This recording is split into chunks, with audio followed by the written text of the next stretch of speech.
Good morning, Carlos. Hey, Bernie. You're How looking are you? sharp as always, as usual. What do you say? You're looking sharp as usual. I've got to be the only guy in the whole state of Wyoming wearing a tie. I haven't worn a tie since COVID. So, you're in Wyoming? Yeah, well, it's been complex with COVID. I mean, just let me just get rid of this here. Before before COVID, I was working at Mayo seeing patients a week a month, Mm-hmm. and then probably traveling a week a month, and then I was here in Wyoming in Jackson Hole, 10 days a month. With COVID, all these part-time jobs were put on hold.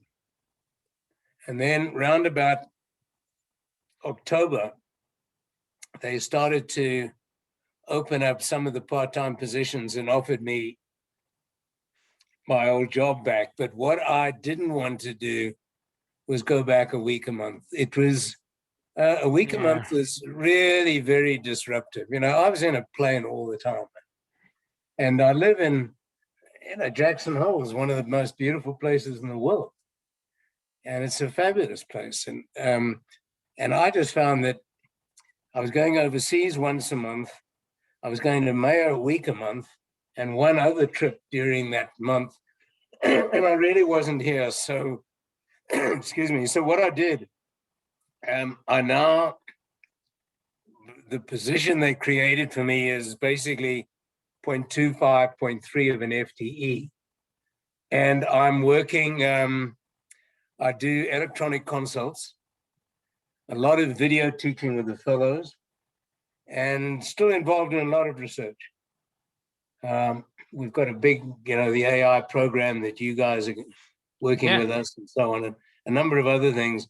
And then I've now had my vaccine, so I'll be able to travel back and forth. And the idea is Paul Friedman is keen that I come back, maybe 4 times a year for a week, but I'm not going to, and I may see patients there for a day or two, particularly some of my older patients that have been pretty complex that worked with over the years, quite a lot of the hypertrophic cardiomyopathy patients and this sort of thing. But I'm not going to go back to seeing 8 patients a day for a week. It's just too disruptive. And, Yeah, it's not worth it. I've been there and I've done that. Yeah, you've already done pretty much everything. So this is really nice because I would hate to retire completely. I just think that would have been very difficult for me. Yeah, I This, think this the is same. this is really nice, and I think Mayo's uh, they've been great, and I mean I do it for free. That they don't even have to pay me, but they do pay me. So it's really it's great.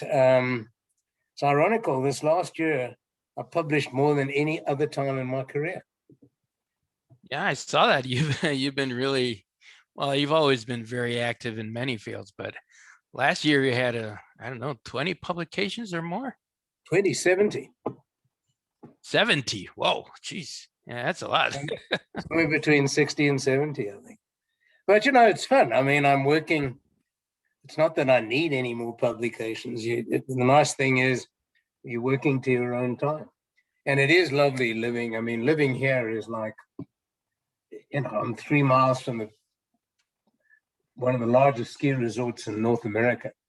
So you're still skiing a lot? Yeah. And right now I'm not.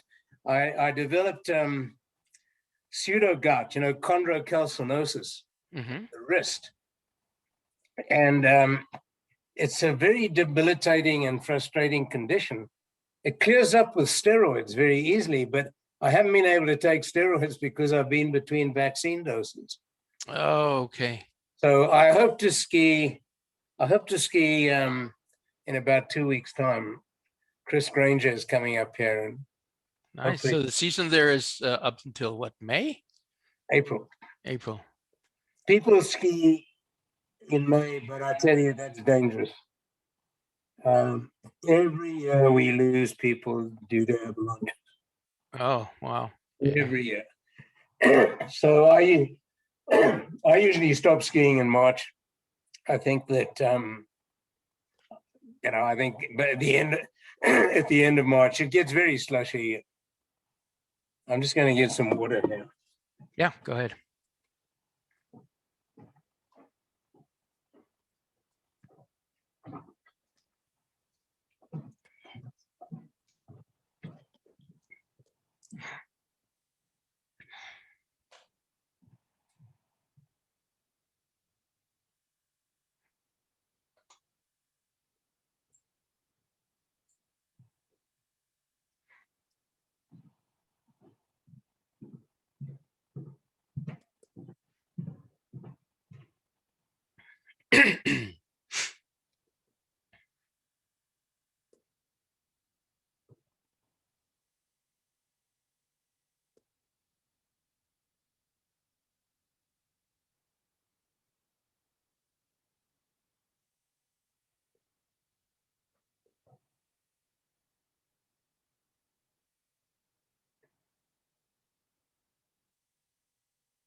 What I do, Carlos, again, up until COVID, I've been spending 2 months of the year teaching in Cape Town at my old medical school. Yeah, that's you told me something about that. So I love yeah, that. and but you haven't been down to South Africa since COVID, or how's that gone? No, and I don't think we'll go until the end of the year, probably. Yeah, so you probably will have to get a booster dose with whatever variant for South Africa. Well, possibly, although, the J&J vaccine did pretty well in South Africa. Yeah, that's what I heard. And they make it there as well. There's a partnership. So they've started distributing it to medical people, and it did pretty well. So I'm sure we'll probably all need a booster. Yeah, for sure. I think it's just gonna, you know what, it's my prediction. Next 5 years, we're gonna have a vaccine that is COVID and the flu on the same vaccine. And I think with mRNA, they can do it. And apparently Yeah. the really interesting thing about the mRNA vaccine is they could go ahead and give you a flu vaccine based upon a best guess, as they do now. But then they can just identify the strain when it comes, and it'll take them 6 weeks to come out with a vaccine. Yeah, this technology is quite amazing. Yeah, I've never had flu, actually, ever. But That's I do great. take the vaccine. But go figure, there's still a lot of people that don't want to get vaccinated. Oh, God, I get it. I mean, the stupidity of people is something that is beyond belief, really. It's amazing. Let me just be sure I can share my screen here. Yeah, let's try that. Yeah, looks. Can you see my slide? Yep, definitely. And you're already on slide mode. Actually, you're kind of on presentation mode there. So maybe go just to the. Let me just go to my what I've got is a laptop with a. How's that? Yep, perfect. Okay. That's looking good. What I've got is a laptop with a to the side and a docking station in front of me. Yeah, I think that's what most of us are doing. So yeah, that's great. Well, you know what? I don't know when are we going to start traveling again, but it's going to take some time. We have to go back to Cartagena. I have a really nice place down there that I want to bring you guys over. Cartagena is lovely. I've been there twice. It's a lovely place. Yeah, sure, we'll come over. I think that things are going to lighten up. I mean, we have had in Jackson Hole or Teton County a very, very high rate of COVID because of this the skiing. Oh, And then, okay, yeah. of course, in summer, this is a huge magnet for RVs and things because of Yellowstone. And a lot of the people are from the South and they don't wear masks. And so we really, at the height of the summer, and then again after the Christmas, Thanksgiving and the holidays, we had one of the highest rates in the nation. I mean, we really had a huge rate of COVID. Well, we and our children and our friends, I mean, we really socially isolated for a year. We've been extremely careful. Yeah, But of course. now, in the last week, it's gone down to zero. I mean, it's gone. Well, it's either you already reach herd immunity or, people are getting vaccinated out there, aren't I they? don't think it's herd immunity because, we're only a town of 20,000 people. And, well, there may be some herd immunity. A lot of it is people from outside. Yeah. But they have, despite the fact that Wyoming is a red state and badly organized and politics are not very good, the local health board did an absolutely beautiful job. Really, I was so impressed. And the medical facilities here are good because there's a lot of money in Teton County. Per capita, it's a higher GDP. I think it's the highest per capita, even including Manhattan, in terms of. Wow. So we have had we have had good. The vaccine program was very well run, at least here. Well, that's good. Great. Okay, well, I think we'll just wait for a couple of minutes until more people join. I'll briefly introduce you and we'll get going. Okay. How about that? Is the sound coming through okay? Perfect. Okay. Yeah, perfect. And the image is perfect. Yeah, you know what? This is a great technology. I think this is something we're going to stick for good. A lot of people are not going to travel for just one day of rounds and go back home. I think that part of what we used to do is pretty much over. I think so. I think the only thing is, to some extent, when one misses the personal interaction with an audience. And I think for grand rounds, this works very well. I think for the Mayo meetings, Mayo does about 40, 50 meetings. Maybe, just in cardiology, I think we do 40 or 50 a year. And I think we'll do hybrid. We do one in Cancun every year. And I think what we'll do is the meeting live. A lot of people like to go. We have quite a few people come from Canada because it's a way of, it's in February. It's a good time to get away.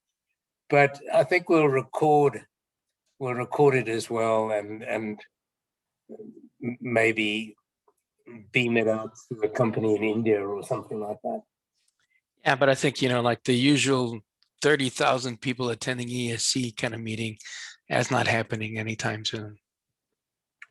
I don't think so. This year it's virtual. Yeah. ACC is virtual, maybe AHA. And then I do think that Tom Lucia puts on a meeting in Switzerland every year in Davos and one in London, and I'm a co-director of that. And one is in October and one is in December, and we cautiously hoping that we can make that a face-to-face meeting. It's in a very nice place. It's mainly the Swiss Society of Cardiology, but it's quite a big meeting. It's about 700-800 people. Yeah. And we're hoping to have that. If everybody gets vaccinated, it's going to be okay. Yeah, I do think so. Okay, Bernie, we're going to get started. So I'm going to introduce you. So good morning and thank you all for joining our Cardiac Sciences Grand Rounds. It's a great pleasure for me and an honor to introduce Professor Bernard Gersh. Dr. Gersh is a professor of medicine at the Mayo Clinic College of Medicine. He's a consultant in cardiovascular diseases and internal medicine. He was the past W. Proctor Harvey teaching professor of cardiology and chief of the division of cardiology at Georgetown University Medical Center. He received his MB-CHB from the University of Cape Town in South Africa. Then he received a Doctor of Philosophy from Oxford University, where he was a Rhodes Scholar. We all know Dr. Gersh quite well because he usually comes to our Rocky Mountain ACC meeting, but I've had the pleasure of knowing him for, I guess, over 30 years, maybe now. He has many interests. He's when I first started my career, I was interested in syncope. I still am. So with George Klein introduced me to Bernie, and we wrote a couple of papers way back when, EP studies were the only thing we had for syncope. He has done many clinical trials in sudden cardiac death, syncope, cardiac stem cell. He's been one of the editors of the evidence-based cardiology book. He has over 1,200 publications, of which these 1,107 are manuscripts. We were just chatting, and last year he was kind of productive. He had about 70 manuscripts published last year. He has over 149 books. His H index is 141, just for comparison, mine is 71. So I still have a long way to catch Bernie. And, he's been named by the Thomson Reuters list of individuals with the greatest number of cited scientific papers in 2002 and 2012. He's the editor of 15 books. He's in the editorial board of 27 journals. That includes all of the journals we read, editor-in-chief of Up to Date in Cardiology, and many other accolades. He's received many teaching awards and many awards from the AHA, ACC. He's an honorary professor of medicine at the University of Cape Town in South Africa, an adjunct professor in the Department of Medicine at Duke University. And in 2013, by the ESC, he was designated as one of the 4 legends of modern cardiology. He's also done the Lennox invited lecture, a silver medal at the ESC in 2010. But actually, the reason why I remember Bernie the most is that he gave me a nice fruit bowl as a wedding present many years ago. So it's a great pleasure to have Bernie with us today, and I'm sure he's going to give us a fantastic lecture. Bernie, thanks for joining us. Thank you for that introduction, Carlos. I wish I was there in person. I see a number of names that I recognize well, Todd Anderson, and it does make me think of the many good times that we've had up in Lake Louise and subsequently in Banff. What I'm going to talk about today is not really my own research at all, but an area that I've been interested in for many years, probably related in part to my growing up in South and Central Africa, an area where there's a great diversity in socioeconomic status. And the comment I'd make is wealth is, in general, wealth is usually health, but not always. Now, to really understand the impact of socioeconomic status and social factors on the fabric of disease and the natural history of disease, one needs to go back to the stages of the epidemiologic transition, something that Salim Yusuf talks about a lot. But this was really developed by Omran in 1971. And this concept postulates that there are 4 phases of the epidemiologic transition. The first is the phase of pestilence and famine. Life expectancy is 35 years. Cardiovascular death is minimal. In 1986, they said 11% of the comment was made, 11% of the world's population is still in stage 1. I put a question mark there. I'm not sure that any countries really are in stage 1 anymore. It's possible that there are pockets of populations in isolated areas that may still be in that stage. Stage 2 was the United States in the sort of 1880s, turn of the 20th century, 1900. Western Europe about 10, 20 years later. And this is the stage of receding pandemics. Life expectancy went up to 50, 15 to 35% of deaths cardiovascular, the leading cause of death rheumatic heart disease, and with hypertension, hemorrhagic stroke made its appearance. There are still significant parts of the world that probably are in stage 2, both in Latin America, Africa, and parts of Asia. Stage 3 is where we were in the United States, starting about 1920 and ending in about 1967. The stage of degenerative and man-made diseases. Life expectancy's gone up. The leading cause of cardiovascular death is now ischemic heart disease. And I want to make the point that in this phase, it's higher, ischemic heart disease is greater in the higher socioeconomic groups. Ischemic stroke now makes its appearance in conjunction with hemorrhagic stroke. And I'm not sure, it may be even more than 35% of the world's population are in stage 3, because much of Southeast Asia, China, Russia, the old Soviet Union states, they're probably all right now in stage 3 of the epidemic. And then in the final phase is stage 4, starting maybe in the late 1960s, this phase of delayed degenerative diseases, the late 1960s in North America, Europe probably again 10 years later. And that's where we are now in North America. 70% of the life expectancy greater than 70 years, 50% of deaths greater than 50% of cardiac. But for the first time now, it's not just ischemic heart disease and ischemic stroke, but heart failure. And this is really interesting. In this phase of the epidemiologic transition, when you see ischemic heart disease in younger patients, they are of a lower socioeconomic status. And when you see those patients in their 80s and 90s with ischemic heart disease, they tend to be a higher socioeconomic status. So for much of the last century, ischemic heart disease was initially a disease of the wealthier, and now it's translated into, at least in young people, a disease of lower socioeconomic status. And the elderly who get ischemic heart disease tend to be a higher socioeconomic group. And that's where we are now. Well, if you look at the potential epidemic of cardiovascular disease in developing countries, and this is from a paper that I wrote with Salim Yusuf, amongst others, we talked about a perfect storm of predisposing factors.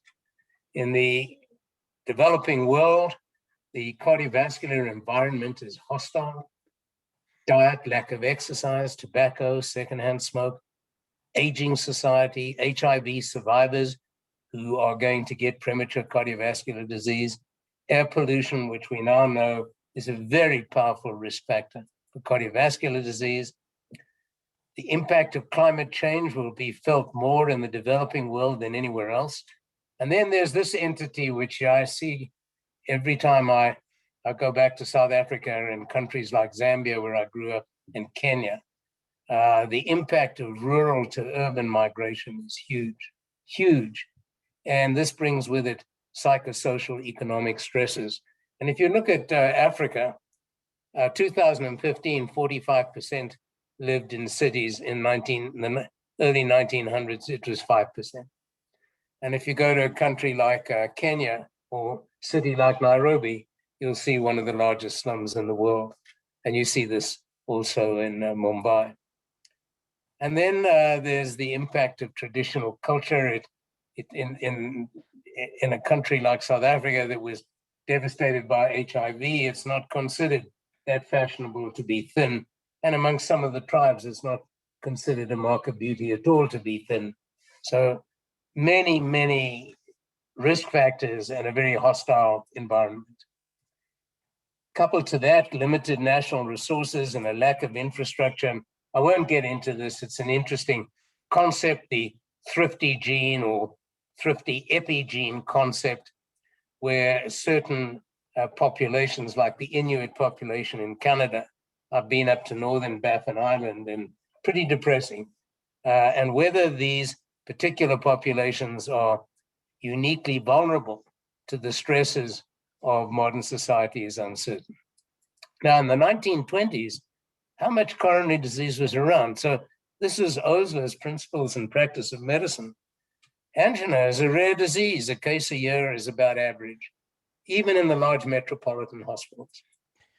And then an autopsy study prior to World War I, they, at least at the London Hospital in London, 1 to 2 autopsies a year with recent coronary thrombosis and acute myocardial infarction. Even if they underdiagnosed it tenfold, it's not much. And then when they repeated this study 40 years later, there was a 7-fold increase. And we're still doing a study in Olmsted County, Minnesota, and where we have great autopsy records. And at least in the 1920s, you were much more likely to die of infective endocarditis in Minnesota, Olmsted County, Minnesota, than you were of a myocardial infarction. And then I love this quote from the great American cardiologist, Paul Dudley White. And he was at Mass General at the time. The disease in my youth was hardly a problem, but I know that my professors did have occasional cases among their well-to-do patients whom they cared for at home. Remember what I said about phase 3 of the epidemiologic transition. When the epidemic starts, as it did in the 1920s, late 1920s, it hits the wealthy first because they're the ones who can afford the risk factors. So what about China? An epidemiological catastrophe in a sea of prosperity. Coronary artery disease was once rare in China. In a large central hospital in Shanghai during the 1950s, less than 10 patients per year were hospitalized with MI. Again, maybe underdiagnosed, but the message is still clear. And what you see in China now is phase 3 of the epidemiological transition on steroids. And if you look at mortality rates, both urban and rural, in yellow and orange, look what's happened since 2005. It's just rocketed upwards. And if you look at the prevalence of cardiovascular disease, hypertension, cerebrovascular disease, and ischemic heart disease, the lesson is there. China is going through great prosperity, and the epidemic is not far behind. Now, this is a study from England that I find very interesting by Sir Michael Marmot, who did such wonderful epidemiological work in the UK. They looked at social class as defined by the Registrar General in England. I think England may be, or the UK may be the only country that can actually formally have 5 social classes. They looked at mortality from non-valvular heart disease. And what you see is the epidemiologic transition.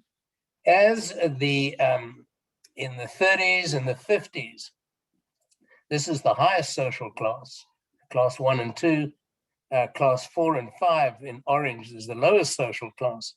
And what you see in 1950, the late 50s onwards, which was the start of the epidemic, what you see now is that that in terms of mortality from non-valvular heart disease, the higher classes now have a lower mortality.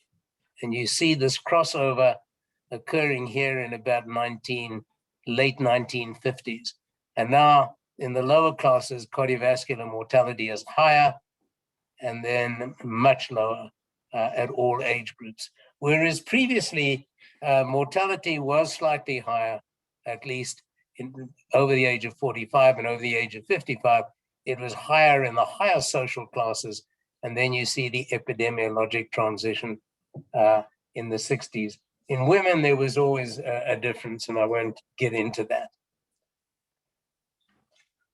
This is a study from Dr. Steyn, who's an epidemiologist in Cape Town, and it's an analysis of Salim Yusuf's Inter-Heart study.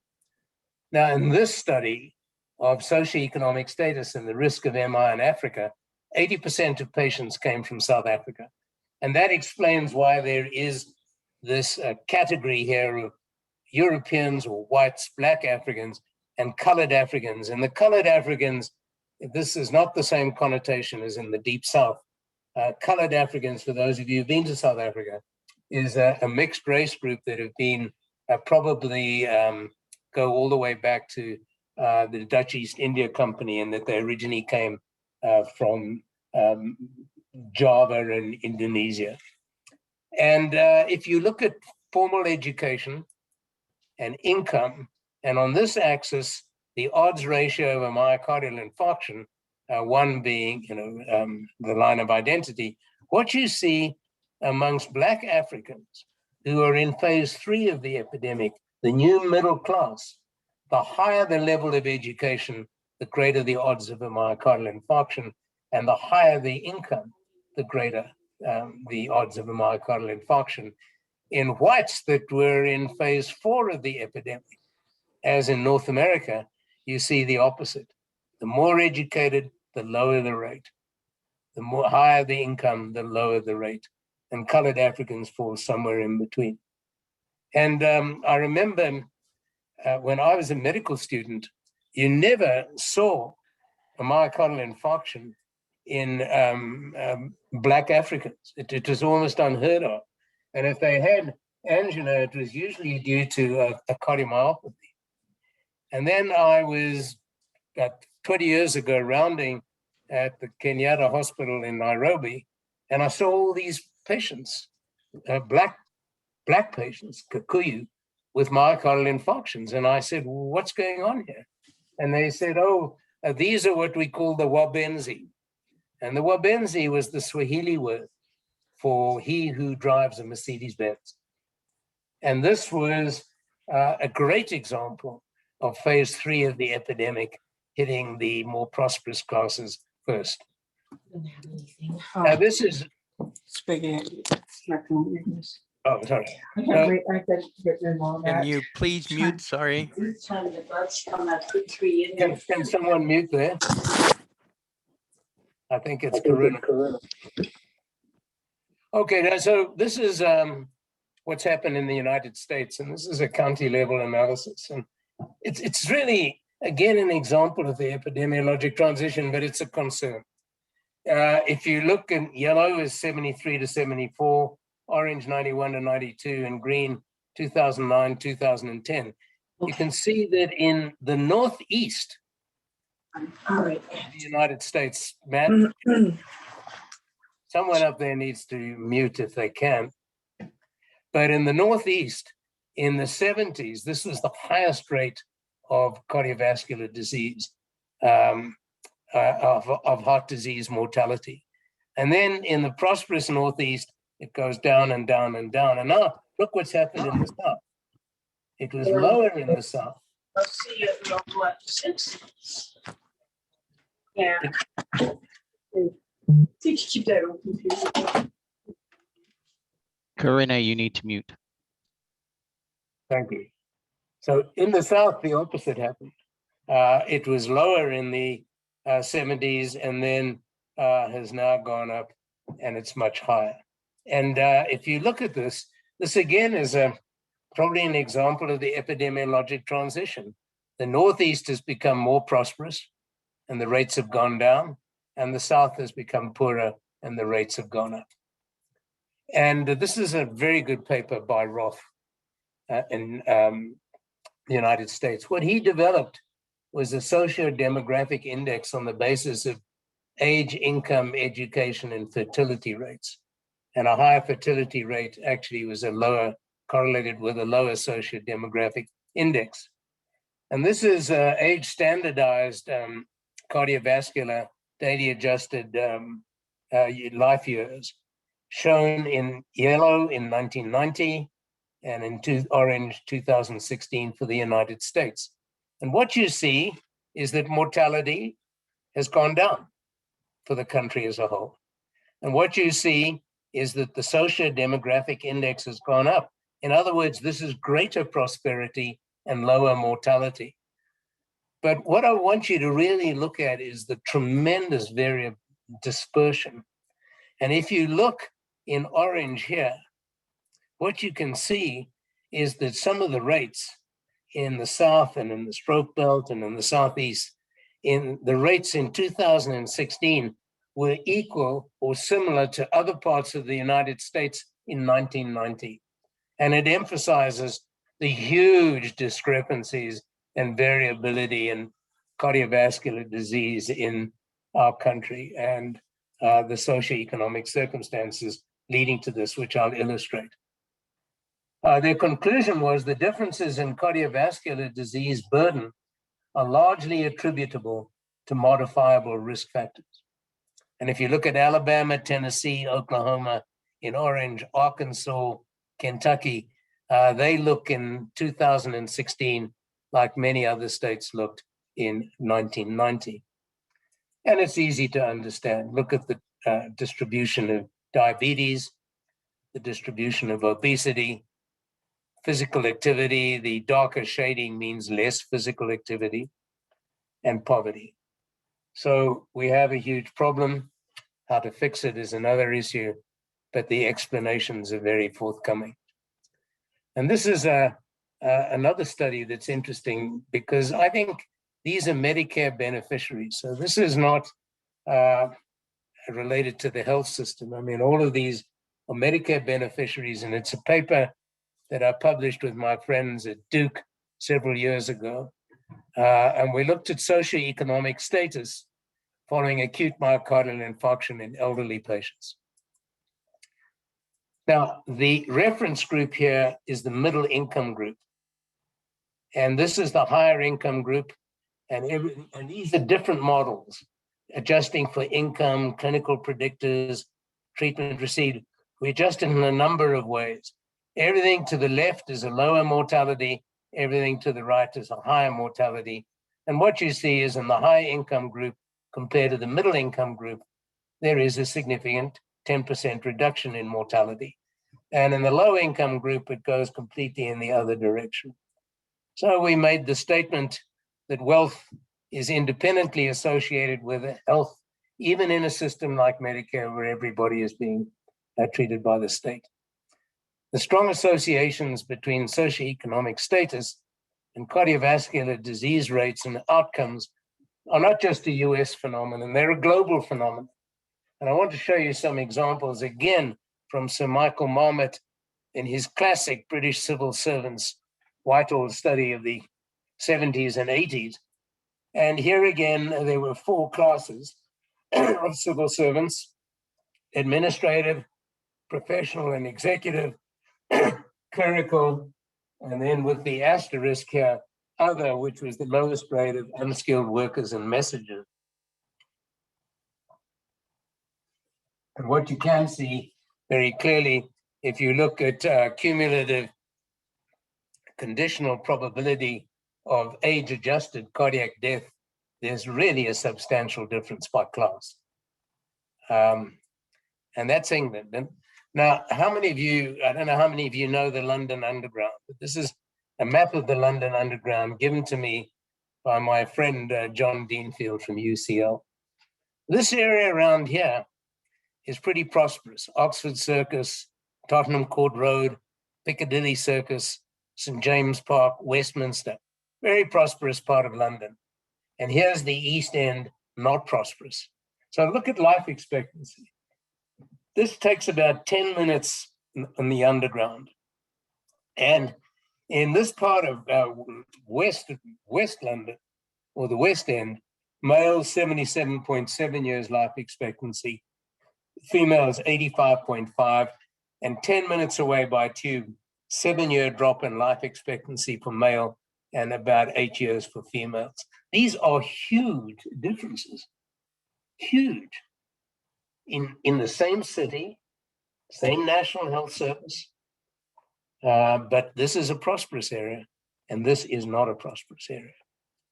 And in the UK, they have developed this index of multiple deprivation based upon a number of factors: income, employment, education, health, crime, housing. and a low score is less deprived. And here's the data.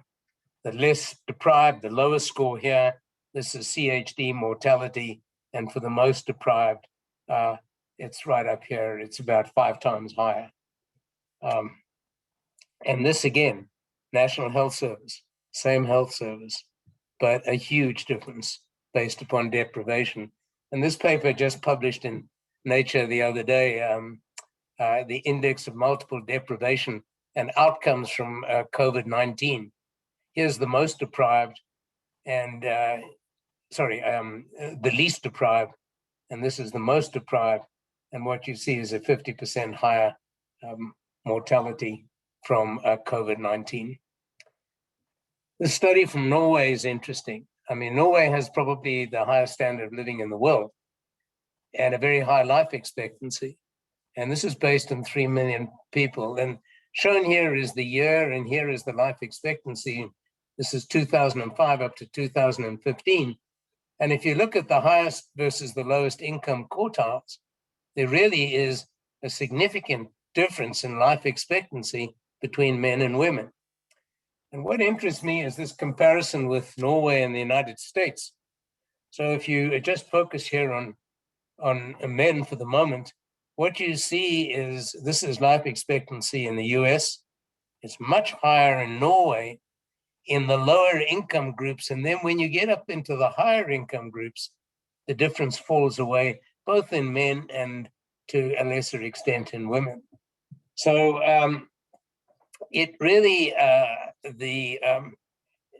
in families or households with a low income, the benefits perhaps of a social welfare and social network really become evident in terms of life expectancy. But even despite that, higher income quartiles in Norway still live longer than lower income quartiles. What about Canada? This is one of the few studies I could find from the Canadian Pension Plan. And they looked at 5 groups in terms of their earnings prior to retirement. And it correlates very well with survival. So in those who survive to the age of 65 and enter the pension plan, those with the lowest earnings in pink, this was their survival curve versus the highest in yellow, substantial differences. And I like this study, which really looks at trials, 2 large heart failure trials, randomized trials, 54 countries, and stratified them by the Gini coefficient. And the Gini coefficient is an index of equality or inequality. And if you look at this map of the world, the highest Gini tertile, which is the most equality, is in Scandinavia and other parts of Europe. North America falls in the middle, and then Latin America, the most inequality, and countries like South Africa also have the highest rate of inequality, as does parts of Southeast Asia. And if you look at the impact on cardiovascular death, it's really interesting in these trials. I mean, pro-BNP, male gender, diabetes, years since diagnosis of heart failure. But the 5th most powerful predictor of cardiovascular death in randomized trials is an increase in the Gini coefficient, which means more inequality or less equality. And let me just show you that here. This is really, I find this very surprising. It's equal to a 10-year increase in age in trials of heart failure, and a bit more powerful than a 5% decrease in ejection fraction. Well, you've got to be careful about these subset analyses. This is a slide given to me by John McMurray from the DAPA heart failure trial. And if you look here at people stratified by the 12 months of birth, you can see that dapagliflozin works in virtually every stratum, except those born in August, where in fact it fails. And in the DAPA has a 1.71 hazard ratio as opposed to the other months of the year. And really, this just makes a point. You have to be very careful about subset analyses in large trials if they were not part of your a priori hypothesis to begin with. Study from Denmark, universal healthcare system, risks of clinical outcomes among lower income patients with incident heart failure. Blue is no income related risk, orange is a high risk. And if you look, all cause readmission, heart failure readmission, non-heart failure readmission, with the exception of the first 30 days, where and from 30 days onwards for the first year, there is a higher risk of all of these readmissions and these events in people related to income. The first 30 days was not related to income, but otherwise it was. And this is in a very socialist system with universal health care. And mortality higher throughout, higher throughout and related to income. Neither cohabitation status nor educational level were associated with mortality or readmission. Lack of access and insurance for care is not the issue. Socioeconomic status and income is an independent predictor. Now, this is more difficult to explain. It's from the Framingham study. Here is the 10-year incidence of coronary heart disease according to husband and wife's education. So if you just take a husband with 9 to 12 years of education, married to a wife with less than 8 years education, his rate of coronary heart disease is 11.5%. If he's married to a woman with greater than 13 years of education, it's double. Now, there are lots of ways you can interpret this, and one has to be pretty careful about over-interpreting it. If you really look at the data, and this is a published paper, it's probably related in the 1980s to stress in the workplace for professional women. And this increased, in turn, the stress levels at home. So the time course of the impact of changes in socioeconomic status upon cardiovascular health can be summarized as follows.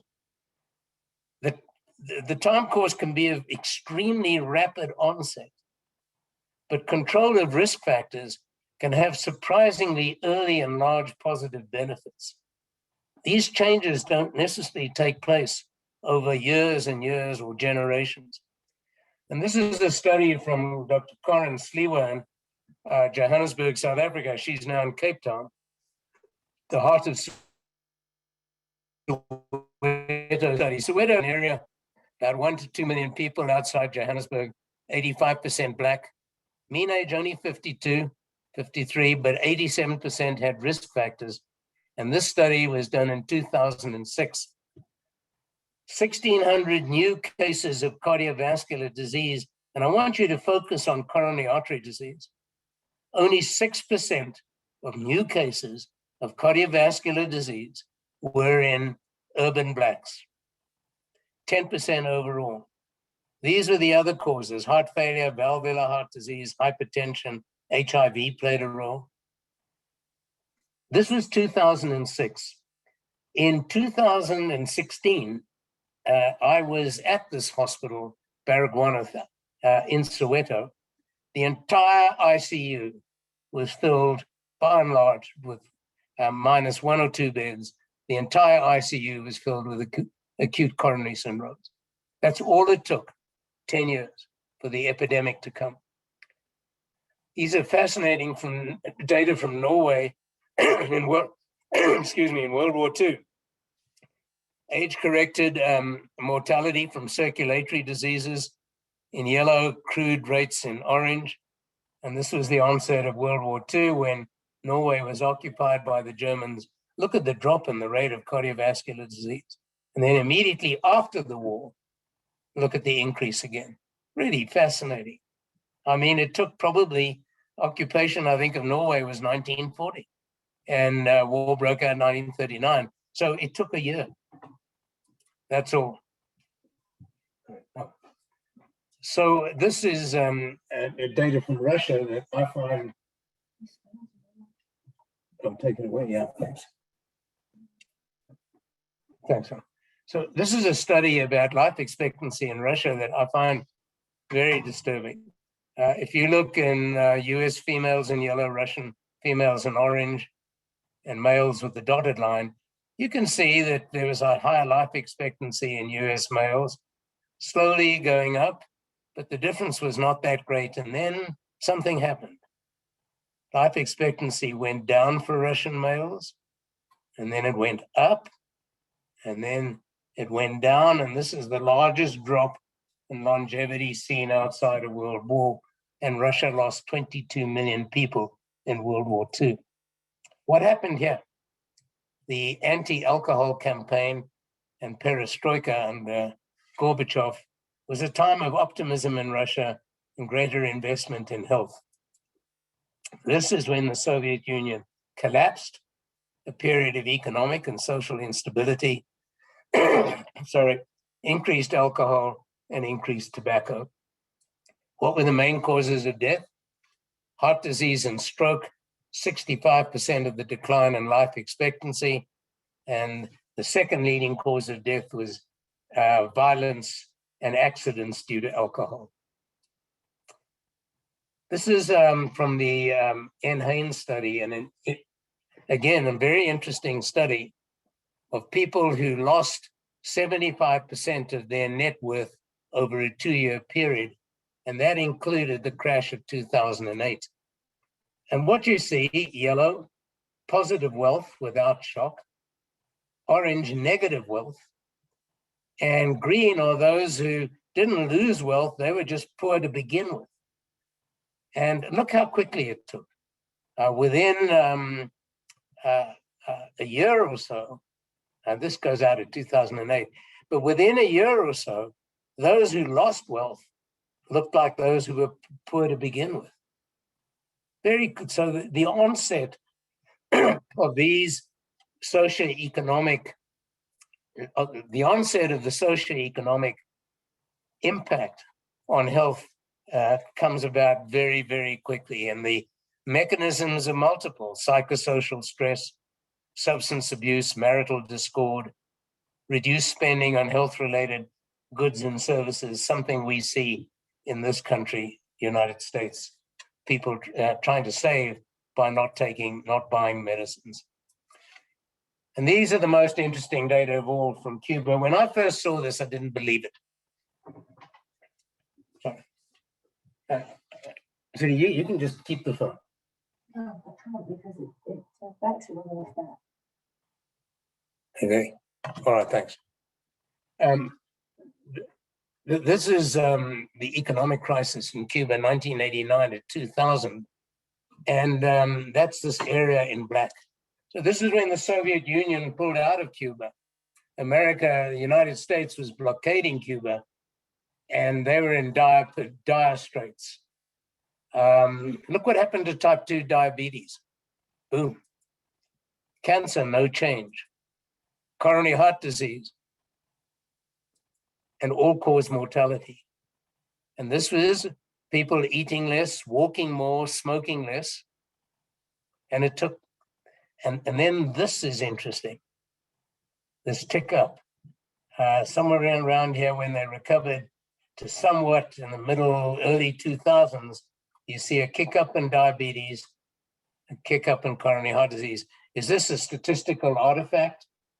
Well, every cloud does have a silver lining. And if you look at subsequent studies by the same epidemiologist, cross-sectional studies, shown here is the economic crisis, the dark blue, the recovery. Blue, light blue is the prevalence of obesity, and yellow is the prevalence of diabetes. And you can see this was during the crisis, and now as they recovered, obesity is going up. And so now is the prevalence of diabetes. If you look at the new cases of diabetes in orange, this is the same curve you saw here. As obesity goes up, in terms of new cases of diabetes, it's comes about very early on, within a year or two. And then if you look at obesity prevalence and diabetes mortality, there's a lag, but there is, again, appears to be an increase in mortality over a few years. So I think quite striking data. And this is from Dr. Catherine O'Day in Australia. Now, I've been to Derby in Western Australia. It's probably one of the nastiest places I've ever been, really. It's awful. It's stuck up on the coast. If you walk on the beach, you're liable to get eaten by saltwater crocodiles. And if you walk on the roads, you're going to get run over by drunken drivers. And they took 10 Aboriginals, or the correct word to use now actually is Indigenous Australians, who were diabetic. Only 10. And she sent them into the bush for 7 weeks as hunter-gatherers. And look what happened. In 7 weeks, the major metabolic abnormalities of diabetes were either greatly improved or completely normalized.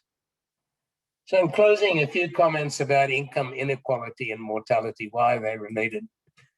Income inequality goes hand in hand with underinvestment in human resources. I'm not now talking about absolute income, but inequality among social groups seems to go hand in hand with underinvestment in human resources.